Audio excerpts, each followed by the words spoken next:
आज हम लोग एक न्यू चैप्टर जो क्लास 10 का है, ये एक बहुत ही इम्पोर्टेंट चैप्टर है।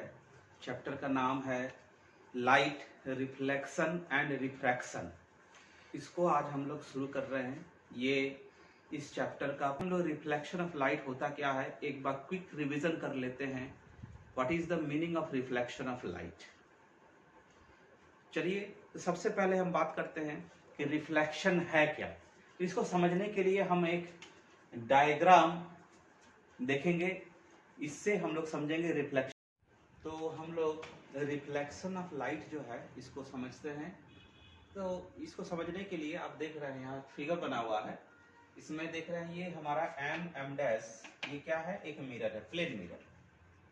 तो इस प्लेन मिरर में एक लाइट रे ऑफ लाइट, हमारा जो यहाँ दिखाया गया AO से, ये रे ऑफ लाइट यहाँ आया और आकर के यहाँ इंसिडेंट हुआ यहाँ पर मिरर के ऊपर। अब इसके बाद क्या होगा, तो ये देख रहे हैं कि ये टकराने के बाद ये हमारा इस डायरेक्शन में चला गया, OB डायरेक्शन में चला गया। ये जो फेनोमेनन दिख रहे हैं इसी को हम लोग रिफ्लेक्शन ऑफ लाइट कहते हैं। तो हम लोग रिफ्लेक्शन ऑफ लाइट को कैसे डिफाइन कर सकते हैं, रिफ्लेक्शन ऑफ लाइट को, तो रिफ्लेक्शन ऑफ लाइट को हम लोग डिफाइन कर सकते हैं। It is a phenomenon in which when a ray of light incident on a plain polished shiny surface it bounce back into the same medium। ठीक है, तो आप समझ गए होंगे कि रिफ्लेक्शन ऑफ लाइट क्या है। ये एक इंसिडेंट, एक ऐसा सिचुएशन है जिसमें इंसिडेंट रे आता है और आकर के एक मिरर पर पड़ने के बाद ये उसी मीडियम में वापस लौट जाता है। इसे ही हम लोग रिफ्लेक्शन ऑफ लाइट कहते हैं। ठीक है, तो यहाँ पर हम लोग रिफ्लेक्शन ऑफ लाइट का दो नियम होता है जिसके बारे में हम लोग जानेंगे। क्या क्या रूल्स है रिफ्लेक्शन ऑफ लाइट को, उसको हम लोग देखते हैं। उसको देखने के लिए यहाँ पर आपको इसमें समझना होगा, ये जो रे है AO, इसको क्या कहते हैं, इसको इंसिडेंट रे कहते हैं। इसे कहा जाता है इंसिडेंट रे। और OB जो है ये हमारा क्या हो गया, ये हमारा रिफ्लेक्टेड रे। ठीक है, और आप देख रहे हैं डॉटेड लाइन से हम यहाँ पर बनाए हैं। चलिए इसे हम लोग ON लिख रहे हैं। ये डॉटेड लाइन एक एज्यूम कर रहे हैं हम लोग, है ना। ये हमारा मिरर पर परपेंडिकुलर है, इसे हम लोग नॉर्मल कहते हैं। क्या कहते हैं इसे हम लोग, नॉर्मल। तो आप ऐसे नॉर्मल जब ड्रॉ करते हैं तो आप देखते हैं दो एंगल फॉर्मेशन हो रहा है, एक ये एंगल हो रहा है और एक यहाँ पर एंगल हो रहा है। ये एंगल जो है इसे हम लोग आई से दिखाते हैं, स्मॉल आई से। ये कहलाता है, स्मॉल आई क्या है हमारा, इस एंगल का नाम है एंगल ऑफ इंसिडेंस। ये है एंगल ऑफ इंसिडेंस। और यहां जो एंगल बना, कौन सा एंगल, नॉर्मल और रिफ्लेक्टेड रे के बीच में, इसे हम लोग R से दिखाते हैं। ये जो R है इसे कहा जाता है एंगल ऑफ रिफ्लेक्शन। तो आप समझ गए कि यहाँ दो एंगल, पहला एंगल जो है ये इंसिडेंट रे, और ये पहला एंगल जो है ये इंसिडेंट रे और नॉर्मल के बीच में है, इसे एंगल ऑफ इंसिडेंस कहेंगे। और दूसरा एंगल जो है ये हमारा रिफ्लेक्टेड रे और नॉर्मल के बीच में, इसे एंगल ऑफ रिफ्लेक्शन कहेंगे। और ON क्या हो गया हमारा, नॉर्मल हो गया। एक बार फिर से देख लेते हैं हम लोग, क्या क्या है। AO क्या हो गया, इसे कहते हैं इंसिडेंट रे। OB क्या कहलाता है, रिफ्लेक्टेड रे।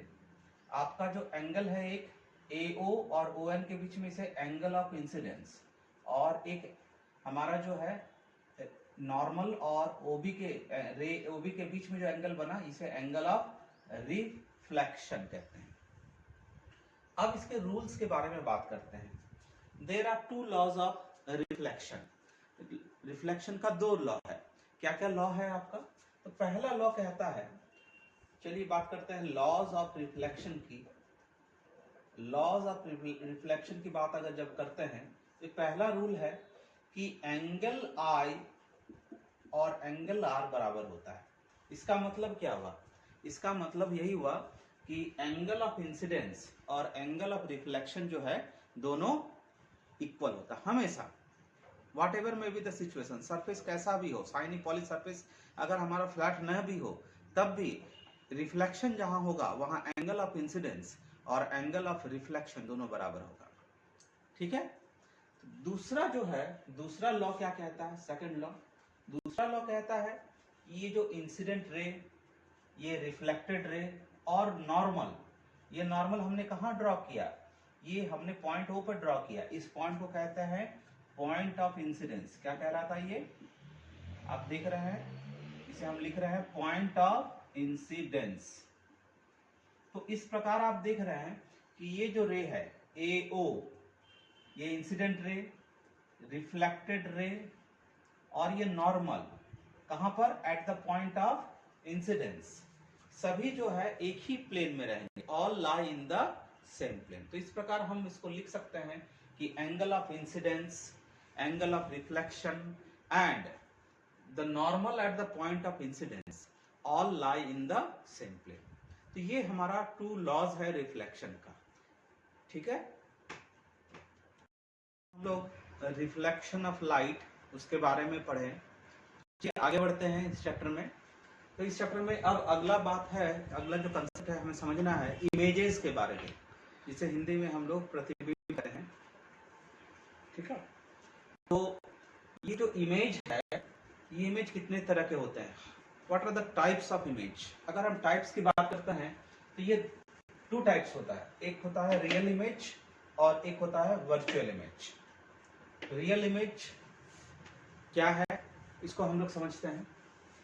तो रियल इमेज जो है ये तभी फॉर्म होगा जब रिफ्लेक्शन के बाद जो रिफ्लेक्टेड रेज हैं वो आपस में मीट करेंगे, किसी एक पॉइंट पे कट करेंगे। जिस पॉइंट पे ये एक दूसरे को कट करेंगे वहां पर हमारा रियल इमेज फॉर्मेशन होगा।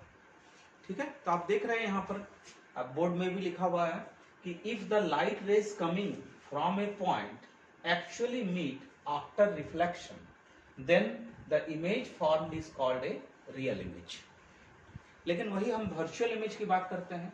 तो वर्चुअल इमेज में क्या होता है कि रिफ्लेक्शन के बाद जो रिफ्लेक्टेड रेज होते हैं वो आपस में एक दूसरे को काटते नहीं है, एक दूसरे से मीट नहीं करते हैं, लेकिन वो मीट होता हुआ नजर आता है। उसको अगर हम आगे बढ़ाएंगे, प्रोड्यूस करेंगे पीछे की तरफ, तो हमें वो मीट होता हुआ नजर आएगा।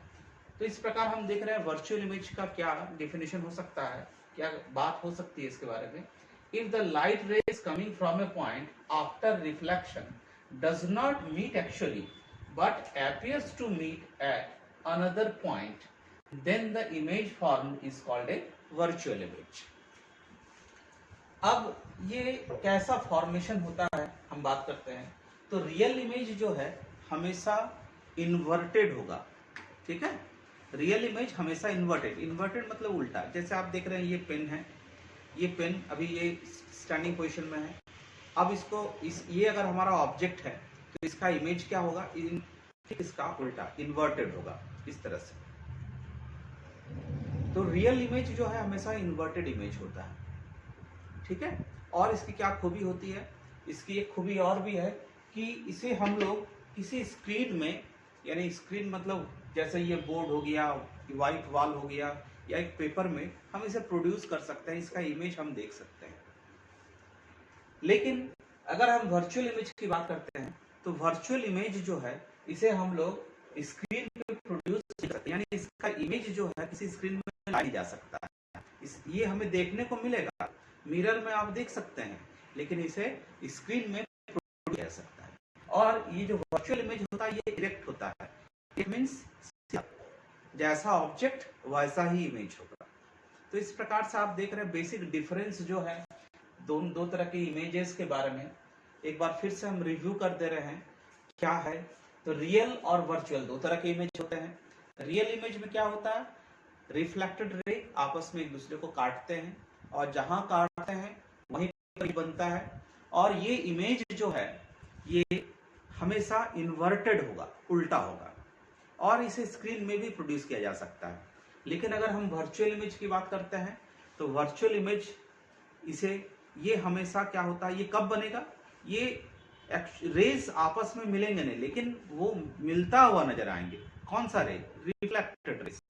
आफ्टर रिफ्लेक्शन जो रेज होगा वो आपस में मिलता हुआ नजर आएंगे, लेकिन कभी मिलेंगे नहीं। तो जहां मिलता हुआ नजर आएंगे वहीं पर वर्चुअल इमेज बनेगा। और वर्चुअल इमेज जो है, ये वर्चुअल इमेज हमेशा सीधा होता है, इरेक्ट होता है। और इसकी क्या खूबी और एक है, इसे हम लोग स्क्रीन पे नहीं ला सकते, यानी वर्चुअल इमेज को किसी प्रोजेक्ट वॉल पे प्रोजेक्ट नहीं कर सकते हैं, किसी व्हाइट पेपर पे प्रोजेक्ट नहीं कर सकते हैं। तो इस प्रकार हम लोग इमेजेस के बारे में देखे हैं। अब इसके बाद नेक्स्ट वीडियो में हम लोग इस चैप्टर को कंटिन्यू करेंगे आगे। तो इस तरह से हम लोग धीरे धीरे छोटे छोटे वीडियो के द्वारा, है ना, स्मॉल वीडियोस के द्वारा हम लोग धीरे धीरे इस चैप्टर को अच्छी तरह से समझेंगे, कंसेप्ट डेवलप करेंगे। आशा करते हैं आपको ये वीडियो पसंद आया होगा, और हमारा ये रिक्वेस्ट है आपसे कि इस वीडियो पसंद आने पर आप इस वीडियो को लाइक करें और इस चैनल को सब्सक्राइब करें, क्योंकि आपका जो सपोर्ट है और ये सपोर्ट हमें प्रेरित करेगा, प्रोत्साहित करेगा कि हम इस तरह के वीडियो बनाएं और जिससे आपको इससे लाभ मिले। धन्यवाद।